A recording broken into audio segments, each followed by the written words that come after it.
অঞ্জন দত্ত, অপর্ণা সেন প্রস্তুতি নিচ্ছেন নিজেদের ৫৮তম বিবাহ বার্ষিকীর উদযাপনের।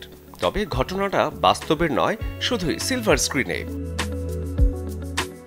ছবির নাম এই রাত তোমার আমার, যেখানে জুটি বেঁধে হাজির হয়েছেন ওপার বাংলার জনপ্রিয় এই দুই অভিনয় শিল্পী।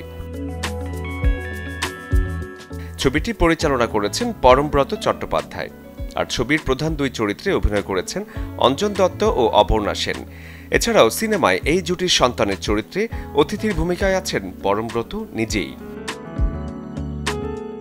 এই রাত তোমার আমার ছবিটি মুক্তি পাবে ৩১ জানুয়ারি।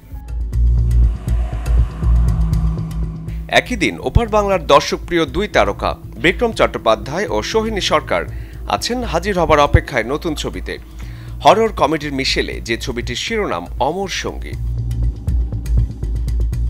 দিব্য সরকারের পরিচালনায় সিনেমার দৃশ্যপটে দেখা যাবে বিক্রম আসলে প্রেমে পড়েছে এক ভূতুনির, যে চরিত্রে অভিনয় করেছেন সোহিনী সরকার। চিত্রনাট্যে মূলত সোহিনী সরকার জীবদ্দশায় প্রেমের সম্পর্কে আবদ্ধ থাকবেন বিক্রমের সাথে। এরপর কোনো এক অপূর্ণতার কারণে মৃত্যুর পর সে ফিরে আসে তারই কাছে।